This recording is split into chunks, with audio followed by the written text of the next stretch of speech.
Greetings, beautiful people. Welcome back. This is the second part to Empaths. In the last segment, we discussed the different types of empaths, and now we're going to go into the extrovert and empaths and the extrovert empaths.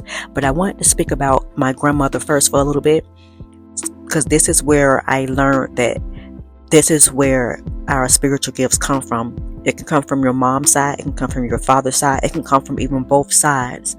But what I learned is that we're going to get to that in a minute, because it's going to be a part of what I talk about when I speak about my granny. So my grandma was a visual empath, like clairvoyance. She had the gift of sight. I'm not sure what other gifts she had, because as a child I have questions, but I wasn't able to formulate those questions in a way where people will understand them. So my grandma saw my mom standing in the hallway months after she transitioned. We were laying in the bed one night, and I just felt my grandma shrug me, trying to get me to wake up. So as I began to wake up, I realized like what she's telling me. She was like, "Look, your mom is in the hallway. She's right there."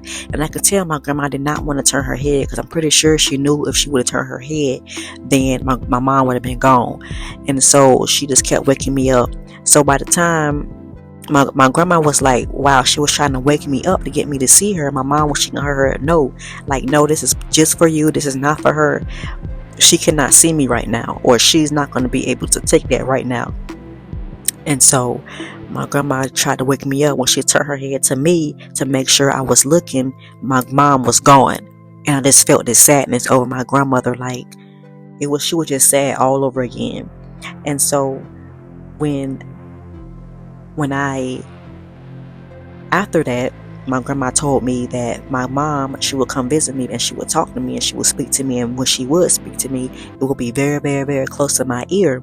So I'm like, I didn't even think twice about that. I didn't believe it until it happened, because I'm like, okay, well, why is she here if she could speak to me? Like, it was just so many questions in my head. And so it did happen on my 13th birthday. I was sitting there and I was crying because my mom had passed away. This was in September, and my mom passed away May of 2000. So my birthday was in September, and I'm just thinking like, I'm not gonna have any more birthday parties. And it kind of did. I kind of didn't. After that, it was no more birthday parties. It was like I wasn't celebrated anymore after that, because she was the one who did the birthday parties, got everything together, would come pick us up after school early so that we can celebrate earlier, because she always had to work. And so I just knew that was going to be the end of that. And so when I was sitting there, in my left ear I heard, "Don't cry, baby."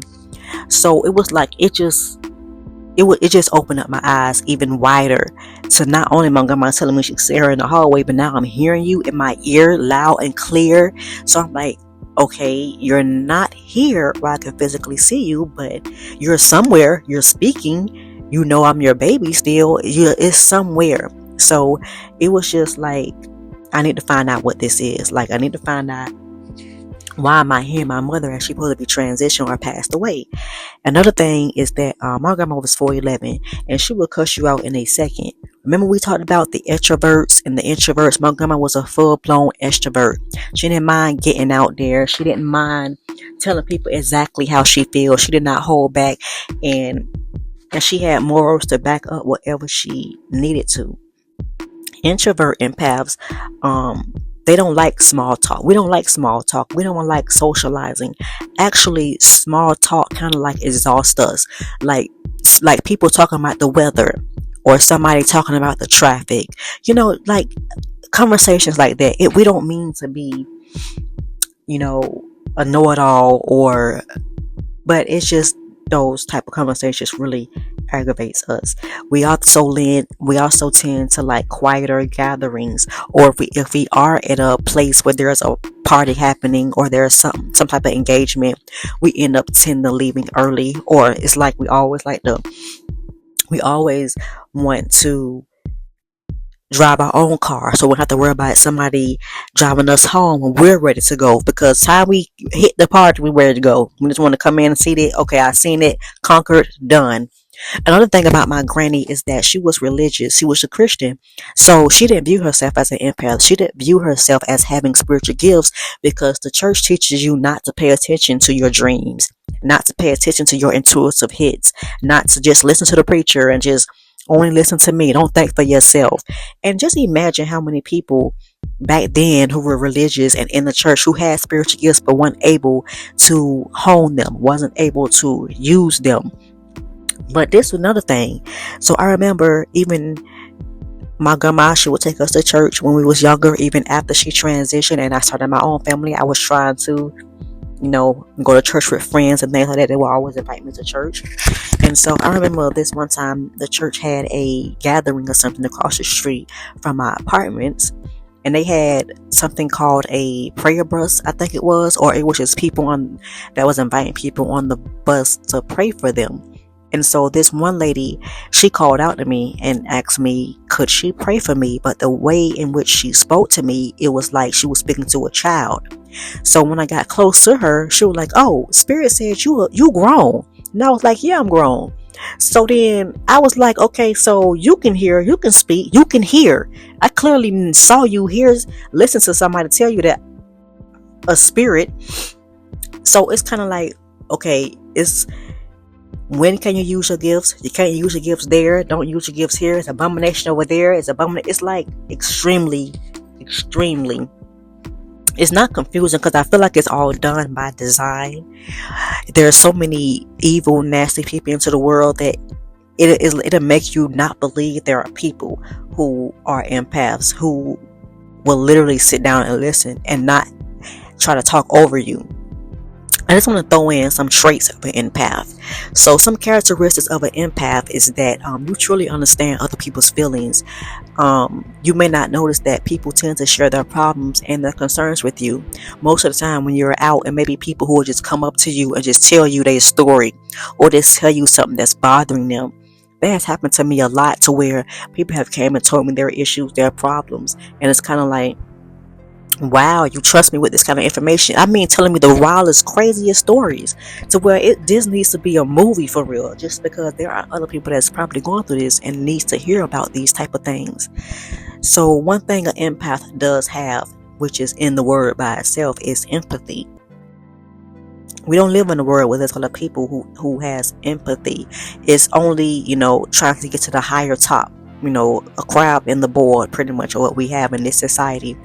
Sensitivity is another characteristic that empaths carry, because people with high empathic levels tend to be unguarded with emotions. It's easy for them to get their feelings hurt. Also, it's also easy for an empath to be a people pleaser, so refrain from that also, because sometimes I feel like people can sense out empathetic people, and they like to drain you of that energy, just drain you of that energy, because they don't have it, they're lacking that, so they need that energy. What I was about to say, I forgot that quick, but yeah, people do really hurt their feelings easily, and their feelings are hurt easily. So overwhelming feelings of intimacy, because you become so emotionally engaged with others.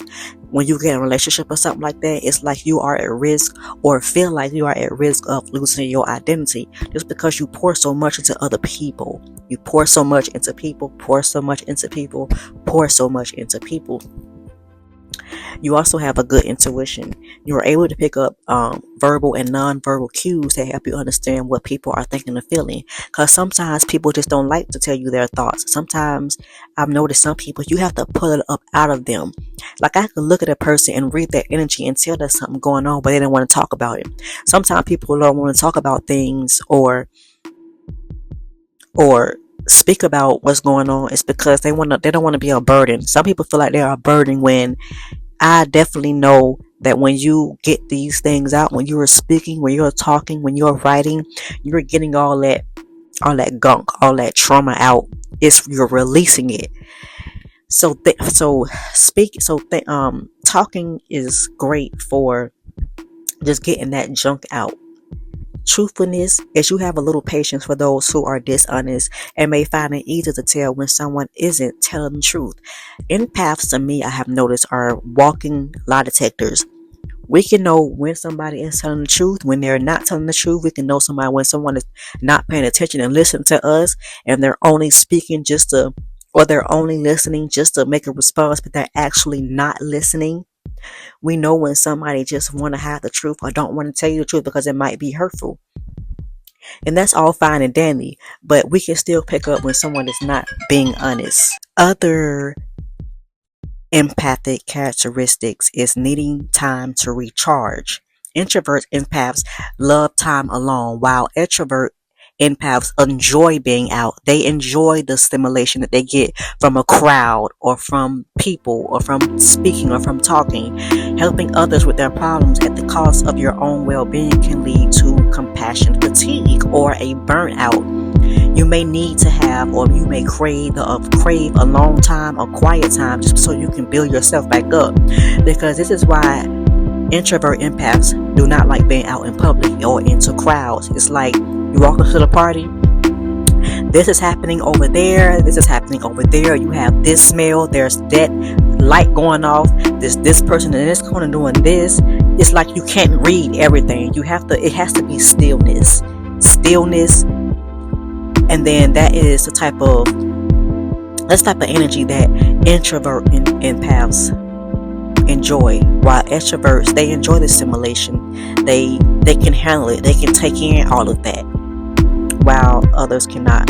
So curiosity is people with a high level of empathy tend to be very curious about others, even strangers. So even when people come up and speak to an empath person, a person who have empathy, it's kind of like the empath is also curious about human development or about the human behavior and understanding why and seeing why people do the things that they do, or even being able to help somebody wake up out of their empathic abilities, their gifts. An empath is a very good listener. They're able to put themselves in someone else's shoes, helping them fully understand. It's letting you fully understand what this person is going through. Once you're able to fully understand what someone is going through, you're going to offer them the best possible advice that you can give them. I feel like this is something that needs to be spoken about a lot, because now we have to where people speak about subjects that they are not, suave in. Of course, you can look up anything on the internet, but if you haven't did the due diligence and your research, then you're going to be giving people the wrong information. This happens in the medical field, where people just want to come and misdiagnose people. When you misdiagnose people, there's the treatment is going to be misdiagnosed, which misdiagnosed treatment or medication can lead to other things, even death. So we have to be mindful that when we are telling things to people, or even being a good listener and trying to relay back what we feel like we understand from that person, we have to put ourselves in that person's shoes. Lead with compassion.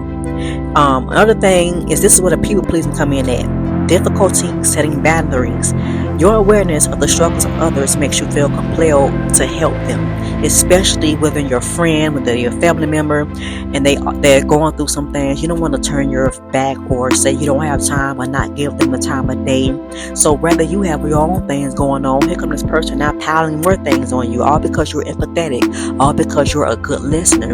And that should not happen from anybody, no matter if it's family member, friends, partner. It doesn't matter. Everyone should learn how to respect your boundaries. It can take a hard take on some of those same negative feelings yourself that can leave you feeling upset or emotionally drained. Like when you're listening to people and you hear them talking about things that they have going on, it can lead you to feeling negative. And especially, I had a friend like this that I didn't even notice it until after the fact, but that's how our friendship was, to where she will always have problems and issues happening, and I will be always the one sitting there listening, giving her advice, just to turn around for her to tell the same exact story. Didn't do anything in itself. None of the advice I gave you before, but here we are once again. We talking about the same thing, and it's not nothing happening. So that's where I had to draw a line and kind of like remove myself. And it's like, okay, it's obviously they're not listening to what I'm saying. So let me just remove myself so that I won't put myself into more trauma waters, pretty much. As for introverted empaths are more verbal, like I said to my grandmother, more verbal and they're more interactive with socializing. They enjoy the banter of others.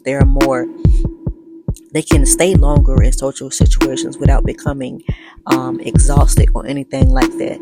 The same thing goes with when you're a child or when a parent has a highly sensitive child or a child who is empathic.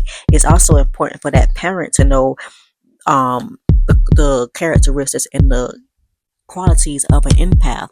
For an empath, you have to have a nurturing parent, which it seems to always be the opposite because, like I said, the religious sect always play a role in if a mother or a father is going to really help their child into honing their spiritual gifts, or are they going to ban them or ostracize them, but just because it's not a good feeling. I'm telling you, it's really not. But so I wanted to also go into what areas of life that the empath affects.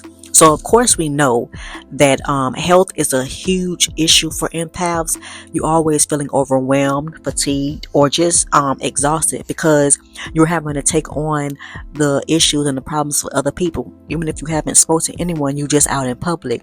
So now all of these energies have now attached to you because you haven't found ways to protect yourself and to know that when you go out into public, you're supposed to wear this. Like in the last segment, I said I've been to cover your heads. When you're going out in public, you pick up your hair is like an antenna. It's going to pick up on all types of frequencies. You're going to go out and then you're going to all of a sudden start feeling this pain. And it's like, I didn't feel this pain before. Where is it coming from? And it's like you're picking up this from someone else. And just pay attention to your own bodies. Pains in your bodies let you know that where there's trauma or where there's energy that is trapped there. Or that's another segment. Now, of course, in health, empaths have been diagnosed with things such as migraines, having chronic pain, and also having a burnout that we always speak about. And on an emotional level, they may experience anxiety, depression, or a panic attack.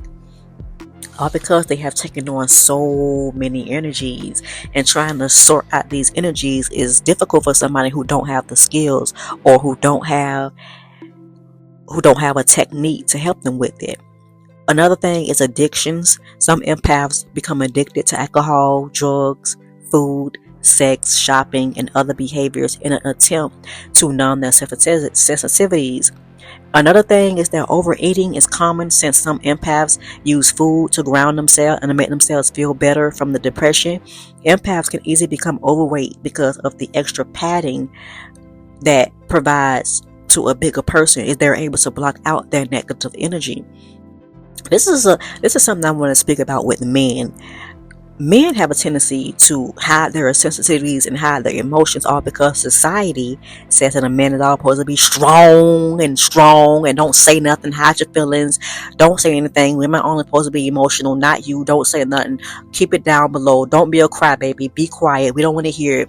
Like, I don't really hear a lot of men speaking about their empathic abilities or even men being empathic, because it's kind of like they sexed it to where they feel like women are only supposed to be empathetic. And no, that's not completely true. Men become fathers too at some point, so you're going to have some type of empathic ability. Okay, we understand that. We just spoke about parenting and how if a parent has an empathic child, whether it's a mother, whether it's a father, you're going to have to understand how to cope with these and how to not deal with, you don't want to say, how to handle their gifts, and how to hone them and help them learn themselves. Relationships, love, and sex. Empaths unknowingly get involved with toxic partners. Once again, that's where I say like the opposites attract, to where somebody who is not as empathetic, someone who's not as loving, they may be attracted to somebody who's an empath because that is the opposite. That is what they're missing. it's kind of like what they want and they're not that. And it's kind of like they want to they want to suck it from somebody who is that. And these type of things can make you anxious, depressed, or even sick because they're getting you all of your energy. Just know that good energy creates good health. And when somebody take all the energy from you, you're left like an empty vessel, handling your own sickness when you was just healthy before you met this person. Um, Empaths give their heart, or even sensitive people give their heart too freely to people without setting up. They got that word boundaries again. Without setting up boundaries, letting people, partners, family members know you cannot come over here no time. You cannot be doing this. You cannot be talking to me like that. You cannot be expressive to me like that. You have to learn my boundaries. This is why it's important that when you are courting somebody, because we don't even bring that word up anymore. When you're courting someone, you get to know them. You become friends first. A lot of us skip that in the relationship phase where we go just straight to the bed, and then by the time the wine come, you don't know this person. Y'all don't have no conversation. You don't have nothing in common. This person is not what you assumed they were, all because there was no compassion. There was no, and this person was toxic, and they took you out of your sacred space, and now you are trying to make up for all of it. So we already talked about parenting. Work, empaths get drained by people that are at work, because I'm pretty sure, like I said, other people who do not have empathic abilities or who can't pick up on other people's energy, they can, well, there are people who can pick up on other people's energy, but they're not necessarily as empath. It's like they pick up on the energy that they're seeking, that they're looking for, like a like a like an agent. I feel like we are surrounded by agents. Honestly, the workplace, your neighborhood, to find people like us, to find people like empaths, to throw you off of your path, to scare you with the dogmatic religion, to scare you into thinking you're talking to demons, or you're demonic, or you're an abomination because you have gifts that the good spirit gave you. And this is the thing, that just have we know that bad people in this world have money, they have everything they want, they have good health, they have this, they also have not sensitivities, but they also have these, and they also are able to pick up on things too, even though they are evil. The same thing goes with somebody that is good. They can also pick up on energy. Just because somebody pick up on energies, it doesn't mean that, I don't even know how to explain it, but this is what, as bad people have spiritual gifts, good people have spiritual gifts too. So, like I said, like when you're in the workplace, and that's why it's important for the empath to work to where it's fulfilling you. It's a place to where you are able to be yourself. You are able to express yourself freely, but without being confined. So, extraordinary perception abilities, or empaths have high sensitivities that can make them more intuitive, able to sense people's energies, and open to premonitions, animal communication, and powerful dreams. One way that myself and other empaths receive messages and hints and intuitive hunches is through dreams. Dreams is kind of like, it lets us know when we're in danger, when not to speak to this person. This person is doing this behind your back. This is happening to where you can't see. That's how I feel like dreams is like for you to be able to see things that you can't see when you're in your waking. So I also wanted to talk about advantages and challenges of being a empath. And even though there are both the same of advantages and challenges, it's common to have. So one of the common advantages of being empath is that we are passionate, we're deep, we're in touch with our emotions. We even get in touch with other people's emotions, and even the people that we care about, we tend to hold on to those emotions as if whatever's happening to the people that we care about, we tend to take it about as our own. Especially for family, when we see family going through things, it breaks our heart that they're not on the same level, or they're not able to see themselves as we see themselves. So we take it on as our own. And then we start to figure out their issues and start to give them the tools for them to figure out their own issues. This is why empaths and highly sensitive people become so sick and ill and anxious and depressed. It's because you're taking on other people's issues and their trauma when they're supposed to be healing from that trauma and not passing that trauma on to somebody. So, other color common challenges is being overstimulated. Since you don't possess the same defenses as others when you go out in public, you may feel a burnout quicker than anybody else. You may be out for a few minutes and be ready to hit back home because now you have been ciphered your energy. You don't even know where your energy went at. You just went outside. You just went outside. You don't even know where it went at, and that's the crazy part. So we're gonna have to learn how to wear certain things that's gonna help us protecting our energy field. Just as well as we can pick up on other people's energy field, other people can pick up on our energy field. I actually saw this video one time where it was these two people walking in opposite directions, and one of the guys you saw, one of the people, they walked with like you can tell that their spirit was down. They were kind of lumped a little bit, and you can just tell in their spirit and their energy that was down. Then all of a sudden, this energy, this black energy, came from all the way to the other side of the freaking sidewalk and went directly to the other person who was happy, walking jolly, in their own little world. So this freaking dark energy came and went right inside them. And the way that the other person who walked, that person began to walk like that, slumped down, energy not high. That's energy transference. Exactly how it is. You never know where it's going to come from. Absorbing the stress and negativity of others. I just said that about, energy attaching. Sometimes you can't tell if an emotion or sense of bodily discomfort is yours or someone else's.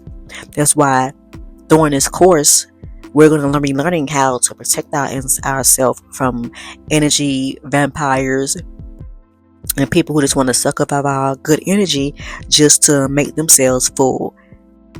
So feeling things intensely, you may be unable to watch violent or upsetting movies about people or animals, and you may carry the weight of the world on your shoulders, feeling like you can change the world and you can do this. We and this also happens in relationship with women and men. We both do it. Women get in a relationship with this horrible dude, and just think that you can literally turn him around, and no, you cannot. No, and no. We take these things on just because we feel like we're gonna be the one to do it. And why you think you're gonna be the one to do it? You don't waste all your good energy. You don't waste all your good energy thinking you're the one that's gonna change him and change her. It's not going to happen. They're going to have to change for themselves, and they're going to have to know their ways are affecting people also. So you may carry the weight of the world, like I said, thinking that you could change the world, and this world been like this before you got here, and it's maybe out like that after you leave here. It's kind of like we have to worry about our own world, our internal world and our external world, to where we can control it. We can't control everything, because there are other people that are rulers of this realm, to where you're going to have to worry about your own little realm, your own little world, in your own little sector, in your own little space of Mars that we own. So experiencing emotional and social hangovers. When you're around too many people or an intense emotion, the malaise of sensory overload can linger after a long event. I remember like going to a concert. Like when you go to a concert, sometimes you can still hear the crowd in your ear, or you can still like feel the openness in the concert. I remember going to concerts and feeling like that. After I've left the concert, I still feel the energy of the hype of the everything. It's kind of like a booster, honestly. And so, and just know that all extroverts are not the same. Everybody is different in their own spiritual gifts. We don't have to compare and say which one is better. They all can, and some of them might be both. Some people may like to be out but also like to be in the house. I'll go for that also. So feeling isolated and lonely, you may have, and this is where we have to know the difference between isolating ourselves and just needing that alone time. One of the things that are great for health, especially the older generation, is social engagement. I learned this when I was in college about social engagement is great for you to be able to retain memory, for you to be able to be, jolly, jovial, being in good spirits, being able to talk to somebody. So being able, don't, when, if you are going to be, in your alone time, try not to stay there for too long, and just know there be people that be wanting your insight and be wanting your input on things, but make sure you have boundaries to where it can't be any time. Can't pop in and say, help me with this, I'm needing help with this. It can't be like that. Because a person is a great listener, just because a person gives great advice doesn't mean they're available 24/7 for you to just dump your shenanigans on them. Doesn't mean that. So you may feel hypervigilant at scanning your environment to assure that it is safe, which others can perceive as a signal to stay away. So you may also freeze around inauthentic people, which is something that I kind of experienced around other people when I had first got into my relationship and being around his family. They wasn't used to people who was quiet. They was not, and that was so shocking to me. I was like, so y'all just want people to talk all the time? It was just so shocking to me. They didn't. This is what I mean by people having to understand you, and people and being misunderstood. Because a lot of empaths are very misunderstood. Just because when we're scanning our environment, like it said, it may seem as if it's standoffish, but it's not. We're trying to protect our field. We're trying to protect and be the observers. I have something on my channel too about the observers. I have another segment that is about people pleasing. All of these subjects is going to be under Day the Healing Podcast, where we speak about being a people pleaser.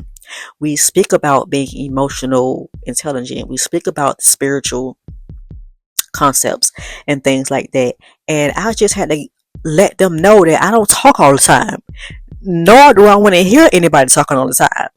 And that had to kind of like bring them down to where everybody's not like y'all. Everybody's not rah rah coming out the I almost said something. Everybody don't come out the womb being rah rah and animals pretty much, and wanting to fight and beat up people and curse and yell and scream. Everybody don't come out the womb like that.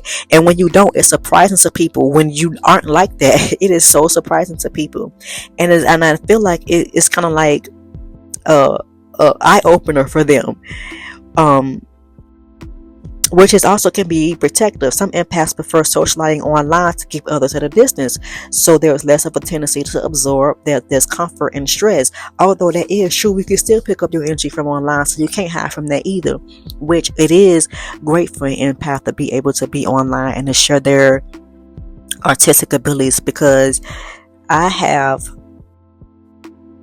fright to be able to do that, like standing in front of a camera, like having to talk in front of a loud crowd. I could not. I would freeze up in a heart second. But I am glad that it is other ways for you to be able to express yourself, for you to be able to show your work, to show your artistic abilities through online. Now, sometimes as an empath, I cannot be online all the time. I have to have long breaks, and I mean long breaks, where I would delete the app off my phone and not even think about even going on there. It's because, like I said, what did I say about empaths? We have little patience for those who are dishonest and may find it easy to tell when someone isn't telling the truth. And we can tell that on social media when we know about 90% of the people on there are not being honest. They're not telling the truth. As long with the government, it's not telling the truth. But that's a whole other topic for a whole other conversation. And I feel like that's what we're going to stop at right now.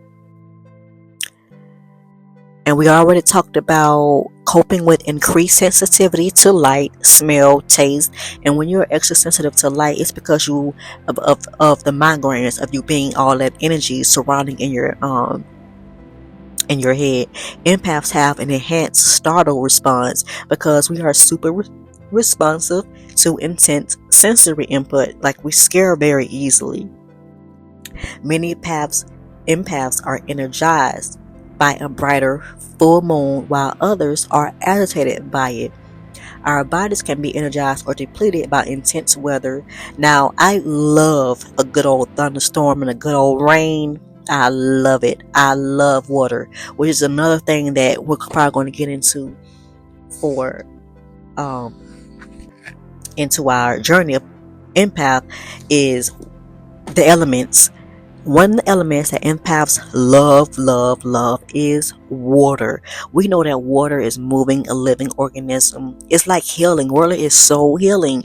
It's kind of like, as an empath or a highly sensitive person, when you had a long day at work, a long day, even if you work from home, dealing with customers, dealing with attitudes, dealing with emotional ups and downs, dealing with emotional immaturity, it's like you got to get that off. You got to get the energy off.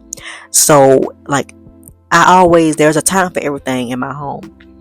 So when it's time to take a shower, it is like a ritual to where we are making sure all of today's everything is washed so that when I get in my bed, it is not bombarded with today's energies. I don't like getting in the bed with clothes from outside coming in, because your bed is like your sanctuary where you go to dream, you go to sleep, so you want that to be as pure energy as possible. So when taking a shower, it's like the water that's coming onto your body is like washing it of all today's problems, today's issues, today's stresses, today's people, stories. It's washing it all down and it's going into the drain. That's why my drain has to work, so that I can visually see all of that energy going down the drain, down the drain. And so that may be it for all we're going to speak about in this week. Know that I am on every Friday. And I hope that everyone is taking care of themselves. I hope that everyone is making those boundaries, holding up those boundaries, and making sure you stick to them. Don't let people trick you out of your boundaries. Don't let people try to talk you out of your boundaries and try to make it seem like you're mean, or you're not a people person, or you're not a girl's girl, how they be saying, like, child, boo. It don't have time for that. But make sure you are surrounded by people who share the same qualities as you, that share the same characteristics, that even share the same morals, that even have the same character. And until next time, gods and goddesses, peace.